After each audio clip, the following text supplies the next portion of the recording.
Fire away. Big West is tough, man. You got the number 5 or 6 team in the country. I mean, your best bet now is to hope your RPI is solid enough, or hope Hawaii can drop a game or something. Right. I mean, just talk about how 1 or 2 losses can really cost you a championship potentially. Yeah, it's certainly, if you look back at the last 3-4 years in this conference, Hawaii has been at the top of the league, and Long Beach ran the table last year with an undefeated conference season, but usually there's 1 or 2 losses in there. So it's we've got 2 right now. I mean, the one in Hawaii and this last Saturday at Long Beach State, and we're going to revamp and go around the second time with conference with all the teams we've played already, and we'll get Hawaii at home. So we can talk about what we can control, and at the same time, we're going to need a little bit of help. We need somebody else to probably knock off Hawaii at some point, in November, and we won't spend too much time thinking about that. We're getting ready for Santa Barbara Thursday, and away we go. Remind me, you were up 2-0 on Long Beach, Uh-huh.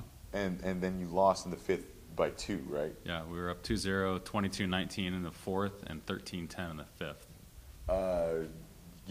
Was it just a lack of a killer instinct to finish him? Was there just this confidence we're up 2 games to nothing? Like, yeah. What was it?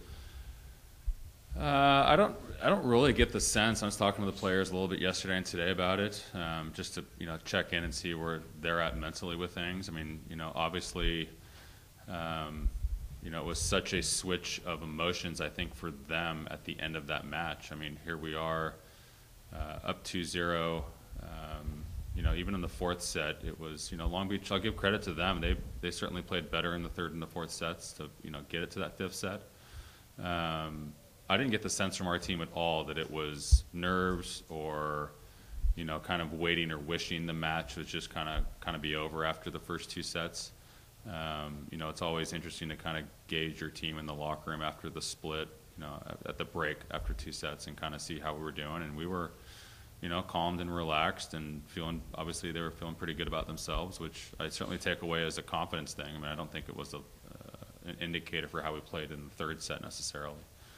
And we put ourselves in position at 13-10, serving in the 5th, and, had some chances in all the rest of the points after that to execute for points. And, Long Beach made some very nice defensive moves and dug some balls and got some transition kills. And, but I don't attribute it to, the youth thing or overconfidence thing or anything else other than just 2 teams, competing with one another at a high level, and, we just came up a little bit short. Santa Barbara, they're also a very, very strong team, and Yeah. going to their place, obviously you beat them once, but is it just on the road in Santa Barbara, is that just a mean environment to play in? Well, they play in the event center, so it's obviously a bigger arena, which is both good and bad, I think, at times if you're the road team, because it means at times you can hear a lot because it's not like having 1,000 people in Mott. People are a little more spread out there, but no, we have a very calm group. The biggest hurdle, which I think that we have moved past, is just how do you handle the emotional response from Saturday's match? Whether it's Santa Barbara Thursday or any other conference match, it's still the MO to be able to move forward and focus on what's coming up next and keep improving on the areas that we need to get better at in the practice environment, and keep trying to make practice a very challenging environment for them. And just treat it like another match. That's the same way we've been looking at matches all year, and I don't see a reason just because we lost the match that we look back on and wish we kind of had back that changes a whole lot for us. Santa Barbara doesn't have necessarily like the best record this season, like on paper. Do you look at like teams like standings or like their win-loss record? Or you kind of just go in and play each team like the same? I really could care less what people's records are. We talk about a lot in our locker room and with our team that we are 95% more concerned with where we are at, both mentally, tactically, our scouting reports, We spend as much time kind of on ourselves as we do our opponents. We don't try to really simulate a lot of what our opponents are doing, just because we know that if we're good on what we do, that has shown over the past, this course of the season that's going to work. There are certainly some things tactically that a team like Santa Barbara does and does well. Last time we played them, they were very good at running their middles, especially in transition for points. They're a good serving team, and they certainly, like a lot of Santa Barbara teams, are going to play extremely hard and compete. So I think it sets our own team up for more chaos than necessary if we approached matches based on what our opponents' records were. I think they look at it, and our group certainly looks at it more like, even when we win, there are areas for us to improve on, and when we lose, those areas are still there, and we need to keep working on them to get better. So I think they're looking at it more like it's Santa Barbara, and when it's the rivalry match, and they were able to beat it.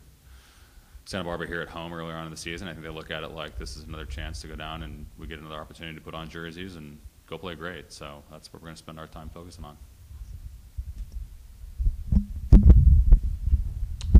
So is the team overall improving? I think we're making some gigantic progress in some areas. This last weekend, I think the biggest one was serving. We were really good from the service line. 12 aces, I think 2 errors against Northridge. 8 and 5, I think, against Long Beach State. So, on the weekend, we were 20 aces to 7 errors.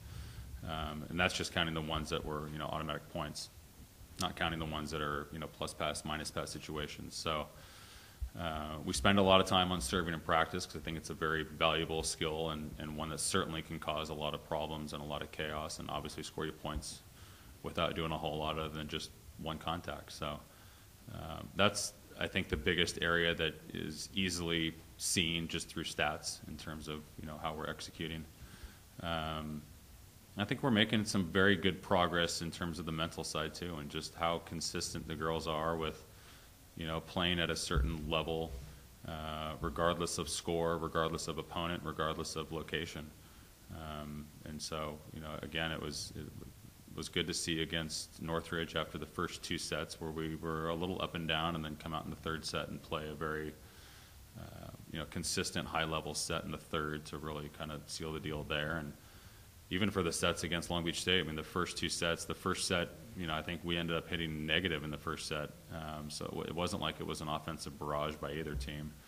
Then our serving certainly helped us in the second set, kind of put that one away a little bit earlier on in the set. And, but to see them manage and be good mentally, even after losing the third set, to give ourselves a shot in the fourth set to win.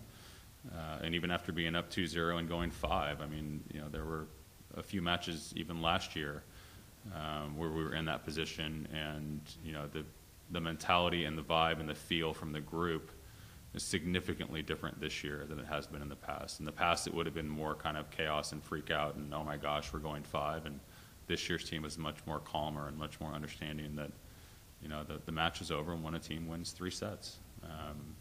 So there's definitely some maturity that's going on, along with just the execution improvement.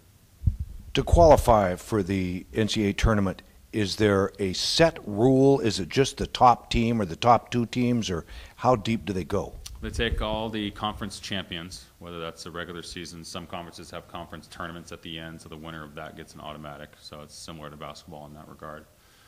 And then after that, they go to at-large bids based on a criteria that they have. And so they look at RPI is a big one.